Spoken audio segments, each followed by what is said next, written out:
Hello my dear students, welcome back to the channel. आज के class में हम कंटिन्यू करेंगे अपना कॉस्ट अकाउंटिंग, जो कि एनईपी सेमेस्टर 1 का पेपर है उड़ीसा में। बाकी अगर तुम कोई और यूनिवर्सिटी से बिलोंग करते हो, जैसे कि दिल्ली यूनिवर्सिटी हो गया या ऑल ओवर इंडिया कोई भी और यूनिवर्सिटी से बिलोंग करते हो, हर एक जगह कॉस्ट अकाउंटिंग सिलेबस जरूर होगा और हर जगह बिल्कुल सेम है।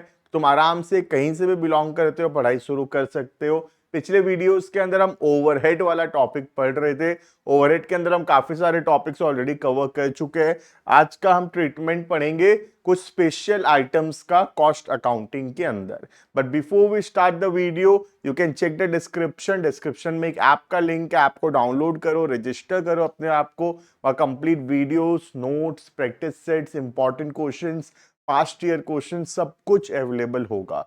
कुछ ग्रुप्स के भी लिंक हैं, टेलीग्राम चैनल का लिंक है, उसको भी ज्वाइन कर लेना। वहां पे तुमको टाइमली अपडेट्स मिलता रहेगा। राइट, तो स्टार्ट करते हैं वीडियो को। टॉपिक है आज का treatment of certain items in costing.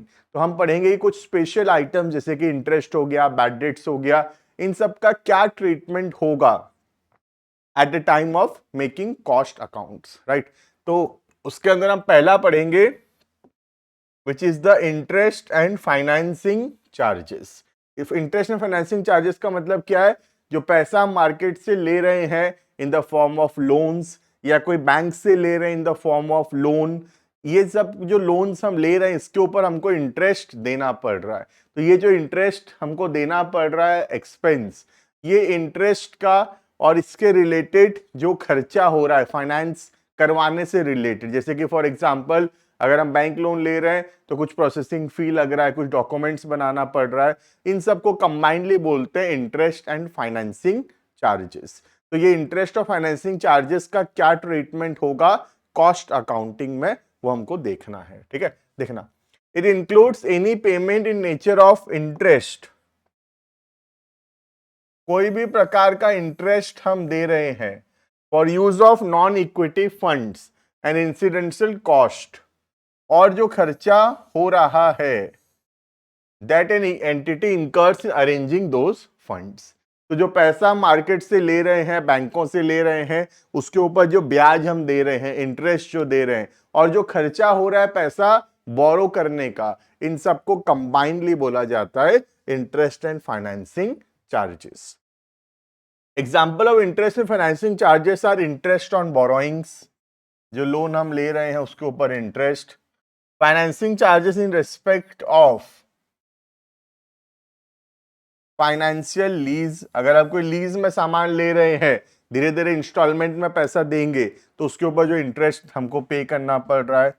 जो डिस्काउंट हम लोगों को अलाउ कर रहे हैं, अपने कस्टमर्स को अलाउ कर रहे हैं ताकि वो जल्दी पैसा दे दें। क्यों हम डिस्काउंट दे रहे हैं अपने कस्टमर्स को? ताकि वो जल्दी पैसा देंगे। तो एक प्रकार से कैश डिस्काउंट भी फाइनेंसिंग चार्जेस है। पैसा हमको जल्दी चाहिए, इसके वजह से हमको डिस्काउंट देना पड़ रहा है। Right, the term interest and financing charges, finance cost and borrowing cost are use interchangeably.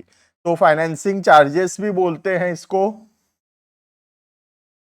कई लोग इसको फाइनेंस कॉस्ट भी बोलते हैं, कई लोग इसको बोरोइंग कॉस्ट भी बोलते हैं। क्लियर है? तो interest and financing charge shall be represented in the cost statement as a separate item of cost of sales.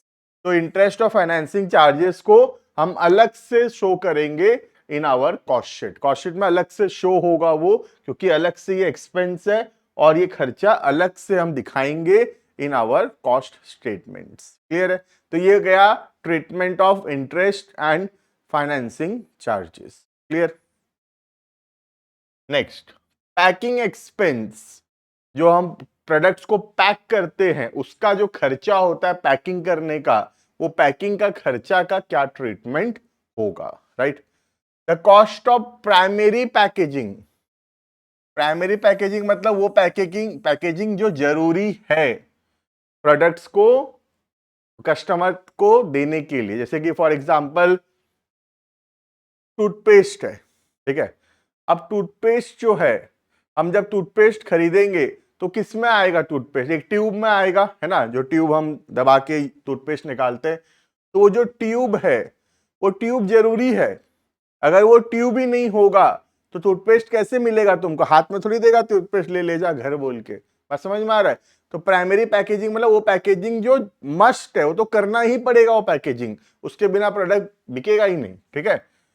तो जो प्राइमरी पैकेजिंग है उसका जो भी खर्चा है उसको हम प्रोडक्शन कॉस्ट पे ऐड करेंगे, ठीक है। तो cost of primary packaging necessary for protecting the product और for convenient handling should become a part of the production cost, right? Next, the cost of packing. Packing करने का खर्चा टू फैसिलिटेट ट्रांसपोर्टेशन, प्रोडक्ट को एक जगह से दूसरी जगह पहुंचाने के लिए जो पैकिंग करना पड़ता है, जैसे कार्टून में भरना पड़ेगा, बड़ा बड़ा कार्टन्स में भरना पड़ेगा ताकि डिस्ट्रीब्यूशन आसान हो, एक जगह से प्रोडक्ट दूसरी जगह पहुंचाना आसान हो। तो ये जो खर्चा होगा कार्टन्स में भरने का, इस खर्चे को बोलते हैं डिस्ट्रीब्यूशन कॉस्ट। और ये खर्चा कहां पे आएगा? सेलिंग एंड डिस्ट्रीब्यूशन कॉस्ट पे आएगा ये, राइट। नेक्स्ट, अगर कोई स्पेशल पैकेजिंग करवाया जा रहा है, कोई पर्टिकुलर जॉब के लिए, कोई पर्टिकुलर वर्क के लिए, कस्टमर का रिक्वेस्ट पे कोई स्पेशल पैकिंग किया जा रहा है, तो वो स्पेशल पैकिंग का खर्चा उसी ऑर्डर से या उसी जॉब से, उसी कस्टमर से हम रिकवर करेंगे, राइट। कस्टमर बोलता है कि मुझे सुंदर पैकेजिंग करवा के दो, तो सुंदर सा हम पैक करके दिए, तो ये जो सुंदर सा पैकिंग करने का जो एक्स्ट्रा खर्चा हुआ, ये खर्चा कहां से रिकवर करेंगे? ये कस्टमर से ही रिकवर होगा, राइट। नेक्स्ट, अगर कोई फैंसी पैकेजिंग होता है, अपने खुद से कर रहे हैं फैंसी पैकेजिंग, कस्टमर अट्रैक्ट हो, है ना, जरूरी नहीं है पैकेजिंग, लेकिन कस्टमर अट्रैक्ट करने के लिए हम पैकेजिंग कर रहे हैं, तो ये सेलिंग ओवरहेड में आएगा। बात समझ में आ रहा है? तो वो पैकेजिंग जो जरूरी नहीं है, नहीं करने से भी चलता, बट फिर भी हम खर्चा कर रहे हैं स्पेशल अट्रैक्टिव पैकेजिंग करने का, क्योंकि कस्टमर उससे अट्रैक्ट होता है, तो एक प्रकार का एडवर्टाइजमेंट होता है हमारा इससे, और ये खर्चा सेलिंग ओवरहेड में आएगा। क्लियर है? तो पैकेजिंग क्या पर्पस के लिए किया जा रहा है, उसके हिसाब से डिपेंड करता है कि उसका क्या ट्रीटमेंट होगा, राइट। अगर पैकेजिंग जो है प्राइमरी पैकेजिंग है, जो कि जरूरी है प्रोडक्ट के लिए, तो वो प्रोडक्शन कॉस्ट पे आ जाएगा। अगर पैकेजिंग किया जा रहा है ट्रांसपोर्टेशन को आसान बनाने के लिए, तो वो पैकेजिंग का खर्चा डिस्ट्रीब्यूशन कॉस्ट पे आएगा। अगर कोई स्पेशल पैकिंग किया जा रहा है कस्टमर को अट्रैक्ट करने के लिए, सॉरी, कस्टमर के रिक्वेस्ट पे किया जा रहा है स्पेशल पैकेजिंग, तो वो पैसा हम कस्टमर से ही रिकवर करेंगे। और कोई अट्रैक्टिव पैकेजिंग किया जा रहा है कस्टमर को अट्रैक्ट करने के लिए, तो वो खर्चा सेलिंग ओवरहेड पे आ जाएगा। क्लियर है ये? नेक्स्ट आता है treatment of bad dates. Bad debts मतलब जो पैसा डूब गया, जो हम उधारी में सामान बेचे थे और उधारी में सामान बेचे थे, डेटर पैसा नहीं दे रहा, तो ये जो पैसा डूब गया डेटर से, this is called as bad debts, right. देखना, there is no unanimity among different authors of cost accounting about the treatment of bad debts. वो है कि हर ऑथर का अलग अलग बात बोलना है रिलेटेड टू बैड डेट्स। हर ऑथर का अलग व्यू पॉइंट है बैड डेट्स को लेकर, कोई एक कॉमन जो है डिसीजन नहीं बन पाया आज तक कि बैड डेट्स का क्या ट्रीटमेंट होना चाहिए, ठीक है। One view is that bad debts should be excluded from cost. According to this view, bad debts are financial losses and therefore they should not be included in cost of a particular job or product. तो पहला view है कि जो bad debts है वो तो financial loss है, ये हमारे कॉस्ट अकाउंटिंग का पार्ट ही नहीं है, तो बैड डेट्स को कभी भी कॉस्ट अकाउंटिंग में रिकॉर्ड ही नहीं करना चाहिए, राइट। दूसरा व्यू,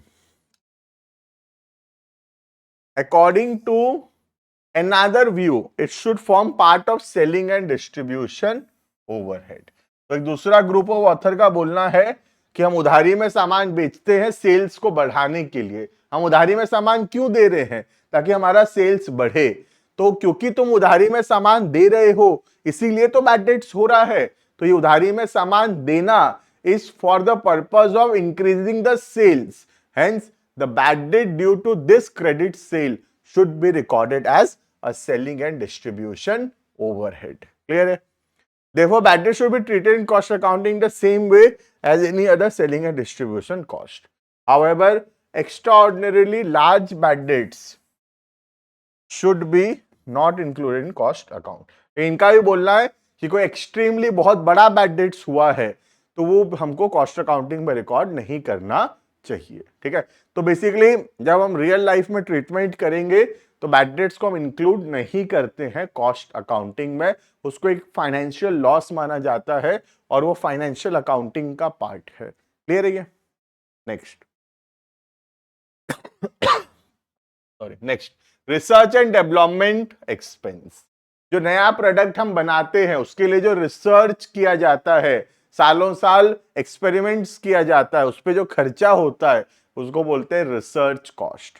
और डेवलपमेंट कॉस्ट का मतलब कोई प्रोडक्ट हम बनाए हैं, उस प्रोडक्ट को इंप्रूव करने के लिए जो खर्चा हम करते हैं that is called as development cost, ठीक है। तो क्या ट्रीटमेंट होगा देखना रिसर्च और डेवलपमेंट का। सबसे पहला research means the expenses of searching for new और improved products, new application of materials और न्यू और improve methods. Similarly development expenses are defined as the expenses of process which begins with implementation of decisions to produce a new or improved product. तो research का मतलब experiments करना है कौन सा product बनाने से अच्छा रहेगा, डेवलपमेंट मतलब उस प्रोडक्ट को बनाना शुरू करना, that is called as development. तो इंटरचेंजेबली यूज होगा वर्ड रिसर्च एंड डेवलपमेंट, ठीक है। देखना if research is conducted in the method of production the research expense should be taken separately while computing cost of production. तो अगर research related है नए method of production find out करने के लिए, कोई नया इंप्रूव वे ऑफ प्रोडक्शन हम करना चाहते हैं उसके लिए रिसर्च कर रहे हैं, तो ऐसा खर्चा कॉस्ट ऑफ प्रोडक्शन पे आएगा, ठीक है। While the expenditure becomes a part of administrative overhead if research relate to administration. अगर एडमिनिस्ट्रेटिव का पार्ट है, डे टू डे एडमिनिस्ट्रेशन का पार्ट है तो वो एडमिनिस्ट्रेटिव ओवरहेड आएगा। अगर मार्केट रिसर्च किया जा रहा है, मार्केट के बारे में पता लगाया जा रहा है तो वो सेलिंग या डिस्ट्रीब्यूशन ओवरहेड में आएगा, ठीक है। तो रिसर्च कहीं पर भी आ सकता है, प्रोडक्शन या फैक्ट्री ओवरहेड में भी, एडमिनिस्ट्रेटिव ओवरहेड में भी, सेलिंग एंड डिस्ट्रीब्यूशन ओवरहेड में भी। डिपेंड करता है कि रिसर्च का इंटेंशन क्या है, right.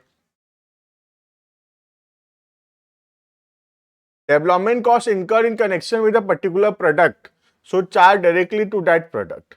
Such expenses are usually treated as deferred revenue expense and recovered as a cost per unit of the product when production is fully established. तो कोई पर्टिकुलर प्रोडक्ट से रिलेटेड अगर हम डेवलपमेंट कॉस्ट कर रहे हैं तो वो पैसा फिर हम उसी प्रोडक्ट के कॉस्ट से रिकवर करेंगे, ठीक है। जैसे सोच लो 1000 रुपया हम खर्चा किए, एग्जाम्पल दे रहा हूं, तो 1000 रुपया हम खर्चा कोई प्रोडक्ट को डेवलप करने में, तो ये 1000 रुपये धीरे धीरे करके इसी प्रोडक्ट का सेलिंग से हम रिकवर करेंगे। जैसे हर फिनिश गुड्स जो हम बनाएंगे उसमें 1 रुपया रिसर्च का जोड़ेंगे, तो ऐसे जब हम 1000 प्रोडक्ट्स बेच देंगे तो हमारा रिसर्च का कॉस्ट जो है वो रिकवर हो जाएगा। क्लियर है? Next, general research expense of routine nature और improvement existing product should be charge to general overhead. General छोटा मोटा रिसर्च कर रहे हैं वो सब जनरल ओवरहेड में आएगा, ठीक है। Even in this case the amount involve is substantial मतलब अमाउंट अगर बहुत ज्यादा है तब भी it may be treated as deferred revenue expenditure and spread over the period during which the production would accrue, ठीक है। The benefits will accrue. तो अगर अमाउंट बहुत ज्यादा है तो उसको धीरे धीरे करके डिफरेंट ईयर्स में हम चार्ज कर सकते हैं, ठीक है। जैसे सोच लो 1 लाख करोड़ का रिसर्च है तो ये अमाउंट बहुत ज्यादा है, तो इस 1 लाख करोड़ के खर्चा को हम 5 साल या 10 साल में जो है राइट ऑफ कर सकते हैं, right. Expense of fundamental research not related to any specific product are treated administrative overhead. ये तो नॉर्मल बात है। When research proves a failure, research किए लेकिन उसका कोई रिजल्ट नहीं आया, हम रिसर्च कर रहे थे कैसे नया प्रोडक्ट बनेगा, बट नया प्रोडक्ट बना ही नहीं, तो रिसर्च का जो खर्चा हुआ वो तो रिसर्च फेल हो गया। तो ये खर्चा को कहां से रिकवर करेंगे, इसको सीधा डालेंगे expense in the costing PL account. Clear है? तो this is all about the treatment of research and development cost in the cost accounting. Clear है? तो this is all about the treatment of certain special items in cost accounting. Clear है? हम पढ़े interest का treatment, packing का treatment, bad debts का treatment, और फिर पढ़े रिसर्च एंड डेवलपमेंट का ट्रीटमेंट। क्लियर है? बाकी मिलते हैं नेक्स्ट वीडियो के अंदर। ये वाला टॉपिक, ये वाला चैप्टर यहाँ पे कंप्लीट होता है। नेक्स्ट क्लास के अंदर हम नए टॉपिक्स को स्टार्ट करेंगे। Thank you and bye bye.